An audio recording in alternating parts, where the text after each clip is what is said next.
Welcome to Uncluttered and Unfiltered, the podcast urging you to let it go and don't look back. With nationally acclaimed professional organizer Christine Stone and self-proclaimed hot damn mess radio and TV personality Eden Kendall.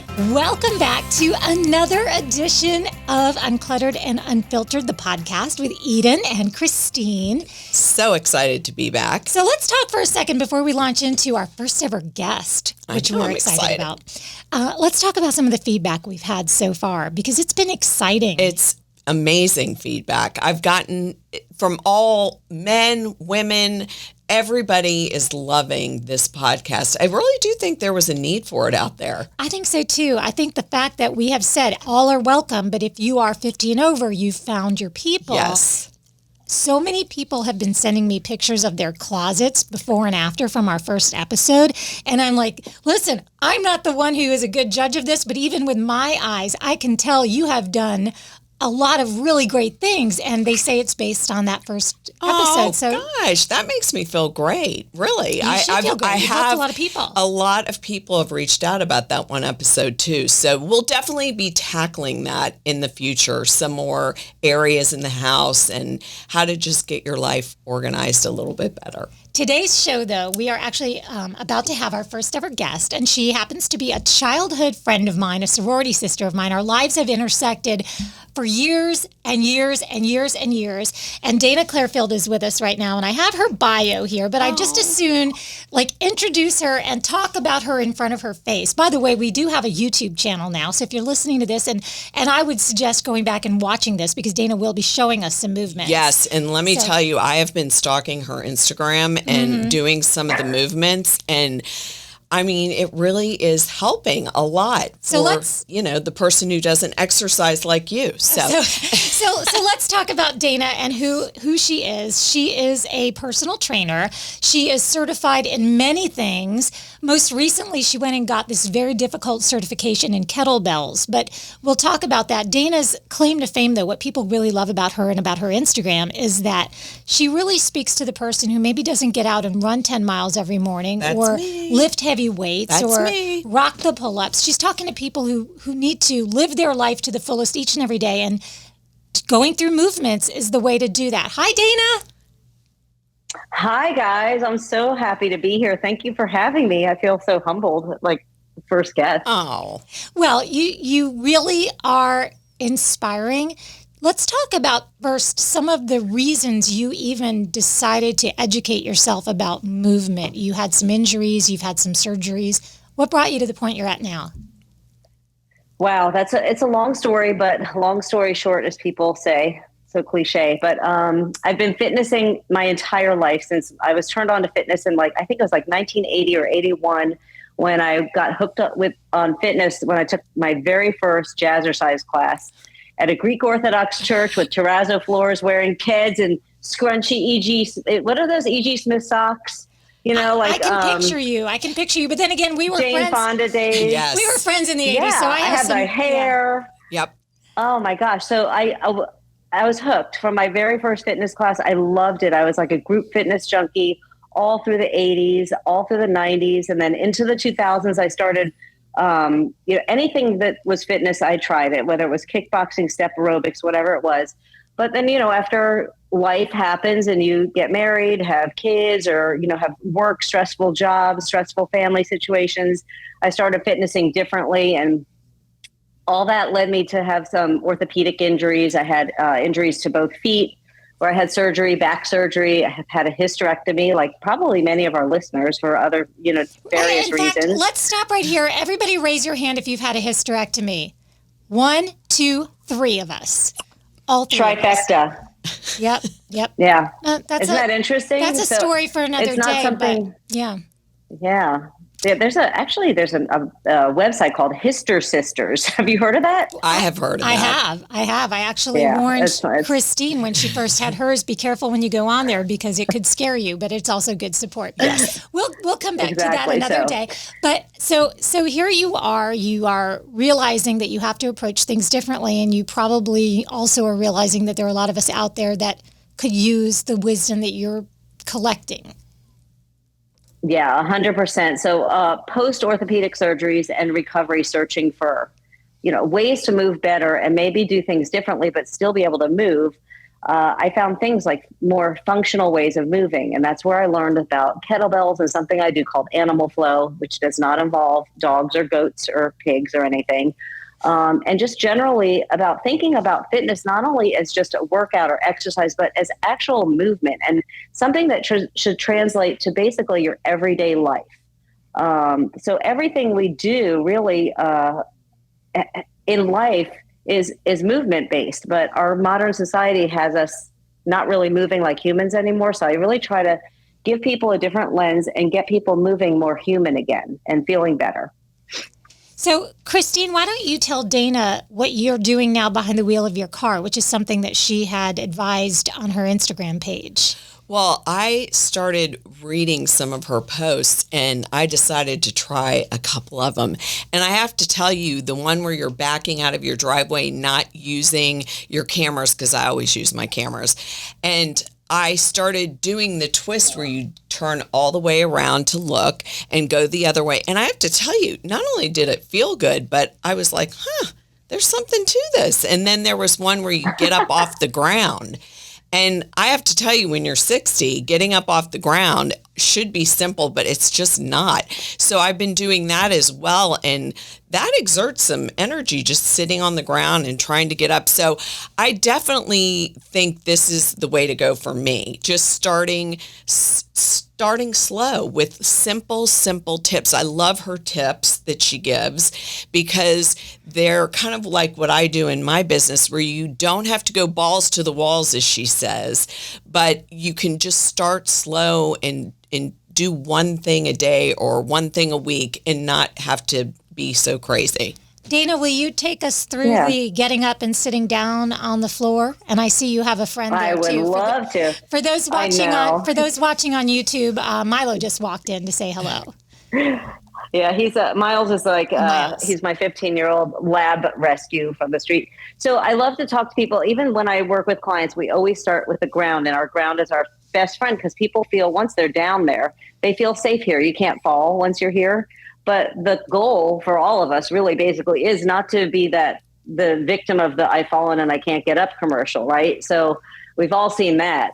So when you should safely be able to get yourself down to the ground. Even that can be challenging for some people because it's not something that people do frequently. They don't spend a lot of time on the ground. So if you have to find something like a wall or whatever is near you to get down there safely, I'd rather people do it safely. So you do it one knee at a time, then the other knee, hands down, maybe 1 foot here, 1 foot there. Just keep practicing that. You want to do it where you're doing it one knee, the other knee, hold on if you have to, 1 foot, the other foot, and then just repeat that. And if you do this in a repeated way, you'll find it's actually a little bit of a cardio exercise.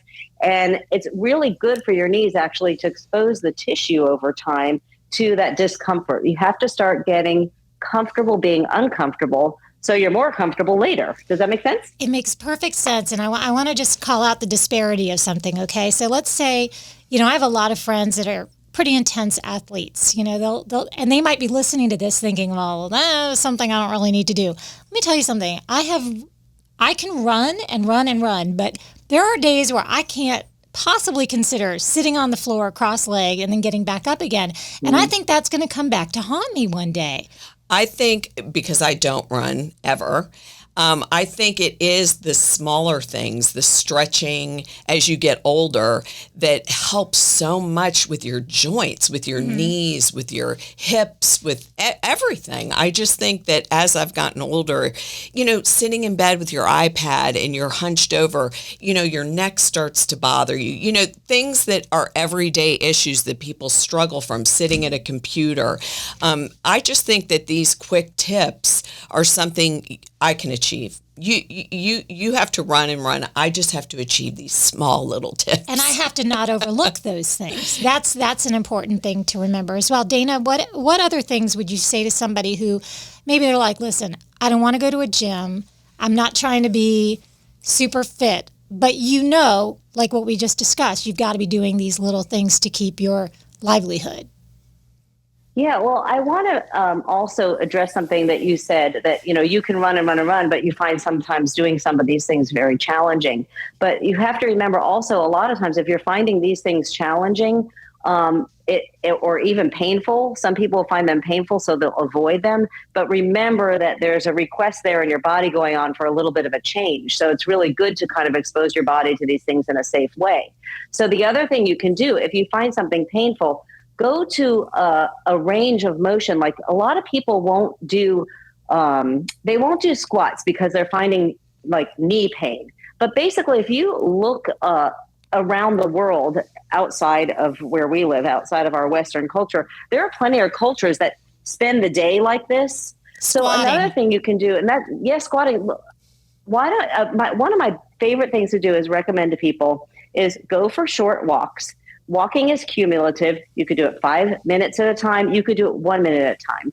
If you have pain when you walk until just before there's pain. If it's 30 seconds, good, you did it. 30 seconds. Maybe next time, 35 seconds, it won't hurt. Start exposing your body to things a little bit at a time. We don't become deconditioned overnight. It takes decades to become deconditioned. So people shouldn't expect some kind of miracle to happen right away, even though we're in that instant gratification society and mindset. So, but with something like as simple as a functional movement, like a squat, start on something high. Find like maybe a coffee table or a footrest, sit there, and try to get your knees above your hip line. So you can do it where you pile things up and just sit there for a while. You can pile up, like here, I have a pillow and a part of a foam roller. And then maybe when that gets a little more comfortable, I lower it and just build up to a 1 minute, 2 minutes at a time until you're in a deep squat, because this is something we should be able to do well into our 40s, 50s, 60s. And I find even some 20-year-olds are not able to get into this position. And it takes time. Just be patient and give yourself that grace, and just remember to meet yourself where you are. What about weights? My mom started going to the gym and actually lifting some weights, and she couldn't believe her trainer was asking her to do such a thing in her 70s. But then that was about the same time a lot of her friends started to fall and have hairline fractures or even break a hip. So is that something that we should start thinking about too, picking up a weight, whether it's even like 2 pounds? What are your thoughts there, Dana?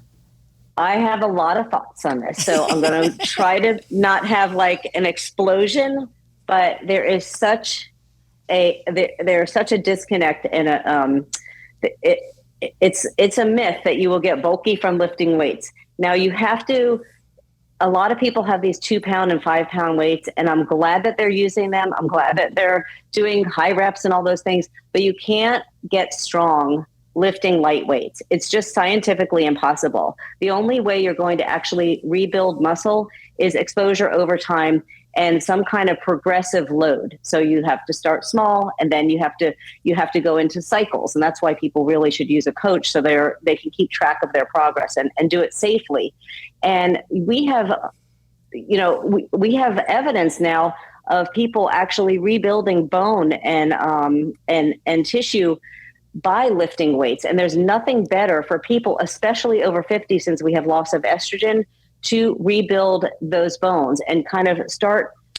What happens is our bones start getting really like whole, like almost like Swiss cheese. Mm-hmm. You need to be lifting, and you need to be doing resistance training on a regular basis, a minimum of 2 times weekly, in order to maintain and rebuild those lost bones and to remediate breaking your hip.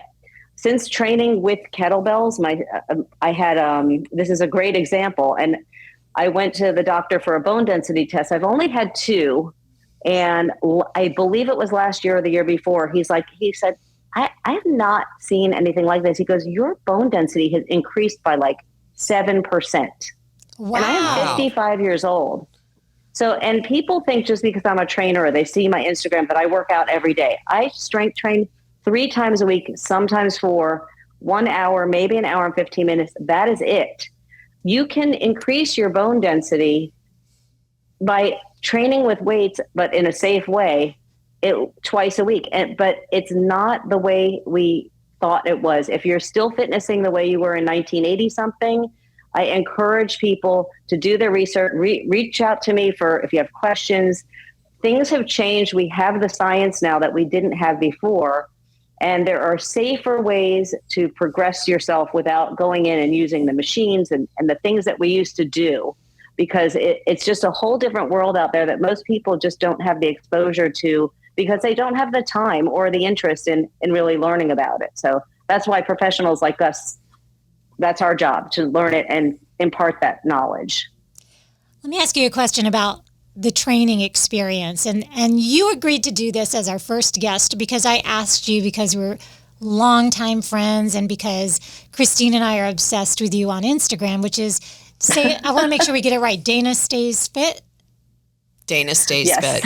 Okay, Dana Stays Fit. Yeah. So, but so this isn't a commercial for you as a personal trainer, but walk us through it. Let's say a listener or just somebody, that we knew, maybe somebody who maybe they have a little extra weight to lose, but that's really not what's driving them to seek you out. What happens? I know you can do this virtually. Do you do an assessment? What should people be looking for in a trainer? What are red flags if somebody maybe doesn't have in mind the way a woman 50 or over should be training?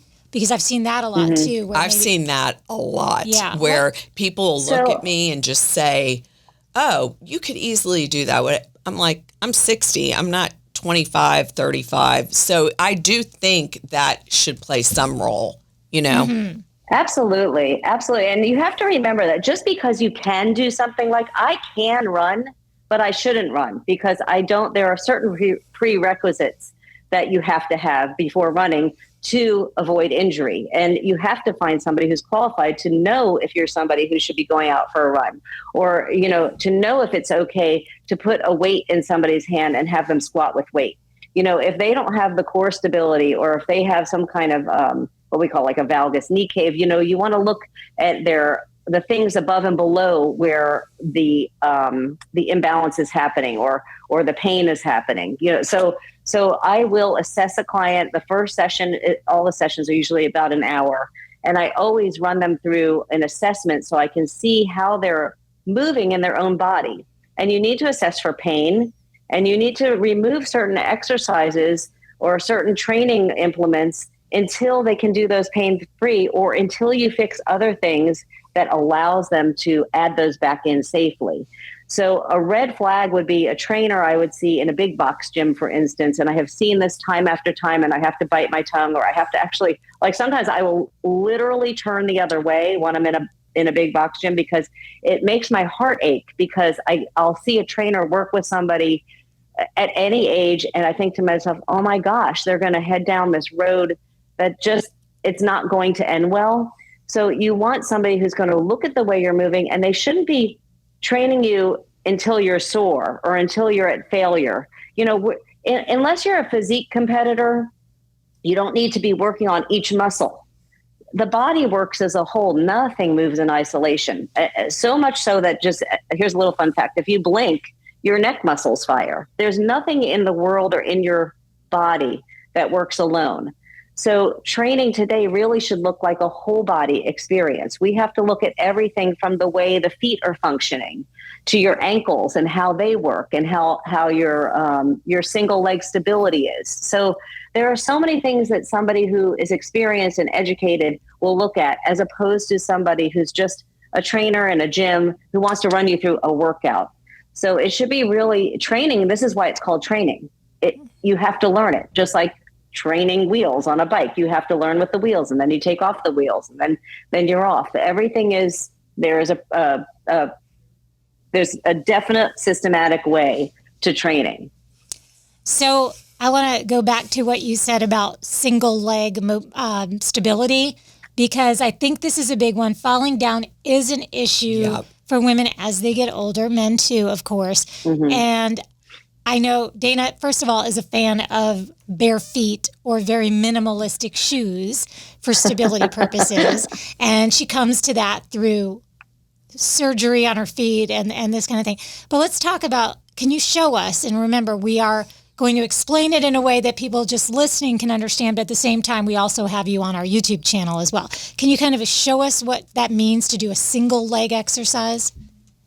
Absolutely. But what I'd like to do is I'm going to actually grab a chair, because that is something that is allowed. Look at that. Yeah. Look how handy this is. This is so wonderful. You mean you didn't go out and buy that piece of equipment specifically to work out with? I know. The funny thing is, in our new tiny apartment, this is a whole different subject. I have not used this chair at all. We have a little table, and we never sit at the table. We just sit at our little island because there's just no room. So these chairs are kind of we keep moving them around. I don't even know why they're here. So Christine would probably have me just get rid of it, and I probably will. But so just when you think of single leg, I mean, we want to be able to literally stand here for 30 seconds per leg. If you can't stand on one leg at a time for 30 seconds, you shouldn't be running. And I'm not talking to you, Eden, because I know that you have this. You've got this. You need to be talking to me. Not Eden. But so this is super important. I mean, you do not want to fall later. I mean, we want to keep on living like our best life, right? So you want to practice that staying on one foot. And think about, if you're in a big cushy shoe, it's almost like trying to stand on this pillow for 30. My gosh, it's so much more unstable than the nice solid floor. So I suggest maybe doing this barefoot, or if you don't love the floor, put on a sock or something that's not slippery. But to build up your single leg strength, start out in a chair. Who cares? Who cares if you're on the floor or in a chair? Who's even watching, right? Just start out in a chair, and you want to get your feet nice and comfortable on the ground and keep your body upright. Your torso is one piece here. And you can use your one foot as just like a kickstand or as a safety, and just stand straight up and straight down. And make sure you have a mirror so you can see yourself going up and down like an elevator. I have been doing this. And eventually it works. Yeah. So you see, it's just intuitive. So, and eventually you want to just remove the leg, and you want to go up and down. I haven't gotten to that part yet. I've just gotten to the 2 feet on the floor and up. But so that's progress. You got there. So yes. And let me tell you, you think that's easy, but I've been doing that for 3 minutes a day, because I, wear my mask for 3 minutes. Yeah, that's a whole other episode. That's an episode we've already done. Oh my gosh. But anyway. I can't wait to hear about that. Yeah. So I decided to put the two together, and that way I would, strengthen my legs. And I had been watching her videos, so I got, a little cocky. Let me tell you, by the 3rd minute, I'm like huffing, puffing, I'm sweating. I mean, that's a lot, getting up and down and just using your thighs to get you up when you're not used to it. Now, you run, so she's got Agree to disagree, though. That is hard for me, too. In fact, one of the exercises that was really tough for me to get to when I was training, and I ran the New York Marathon, was my first ever marathon, and that was last year. And my coach had me kneel down. I want to explain it, but get on my knees, like this? Stand up. Yeah, just put the other knee down too. And then, so you're doing like that, this. and then getting back up, and then down, and then up. Yep, that's it. And that was hard for me. You're a good coach, Eden. Thanks. Yeah, and it is hard, but that's also single. You have to think, we talked about how you're on, Christine addressed the fact that, we live our lives in the 21st century, and even the 20th century. Humans, we live our lives in what fitness industry we call flexion. Yep. Okay. Does this look familiar? Me. That's me every night. Okay, over. That's me. It's everybody. So let's think about this. Let's put a different lens on this. Think about your day. Everybody who's watching, you can close your eyes or whatever. And think about your morning. You get up, you grab coffee. What do? You sit down, have your coffee, scroll through your phone, correct? Yes. And then you're going to put your coffee cup away, and you're going to either get in the shower or whatever you do. And then you're going to get into a car, train, subway, whatever you're doing. And you're most likely going to be sitting at a desk or wherever, most likely going to be back in a car or a train, most likely going to be driving your kids to and from places, or grandkids maybe, and then sitting again at dinner, on the couch to watch Netflix, whatever you're doing. So most of the day we're in that flexion. So if you think that your body, or even a 7-year-old's body, after being in flexion all day, is ready to take on the demands of some kind of activity without the risk of injury, that's something that you need to rethink, right? So So a lot of the things that we do, especially something like what your coach had you do, you have to think you're moving into what we call extension. You're opening up. So it wasn't just about that leg moving. It's also about opening up and getting yourself into extension and open. So you want to think about doing a lot of those things to offset the things that we do naturally during the day. So that's another way to kind of put a lens to movement, is to try to offset those things. Leave them wanting more is an adage used all the time. And I feel like wrapping up right now is going to leave people wanting more. But unfortunately, we're going to have to leave you wanting more. The good news, though, for everybody listening is you can follow Dana on Dana Stays Fit on Instagram. You can also reach out to her. She does take virtual training clients, so no matter where you live. And we are going to have a link to reach Dana. You can do it through her Instagram, of course. Is there a website too, Dana? I do. I'm not super active on the website, but it kind of gives a little bit more of the story. And it does have some people aren't on Instagram. I encourage people over 50 to get on Instagram because you don't want to age out. So get on Instagram, get on TikTok. It's not that bad. I promise. There's a lot of great information out there, so, but yes, it's everything is Dana Stays Fit. My Gmail, my Instagram, and even, if you want to look at my website, it's www.danastaysfit.com. So I love her tips. People are visiting more, I'll update it. Thank you so much. Love those. That's my favorite thing. I was just scrolling through and looking at all her great tips. So find all of those links in our show notes. We will make sure everybody can find those. And we're going to put you on the spot. Will you come back and do another show with us in several weeks when we find out how many times Chris has done these exercises? See if I can get up with one leg. Yes, exactly. Not the two. I would love nothing more. I will drive up to your studio. Maybe I'll have you guys put on something that is less professional, and we will get moving together. Let's wear leg warmers. Yeah, and the whole deal. I was going to say only if I could be very let's get physical look. Absolutely. You know something? I think we're on to something there, ladies. Dana, we absolutely have loved having you as our very first guest on Uncluttered and Unfiltered. Everybody else, please follow us. Reach out to us on social media. Do all of the things that you probably already know how to do. And in the meantime, remember, you can let it go. And don't look back.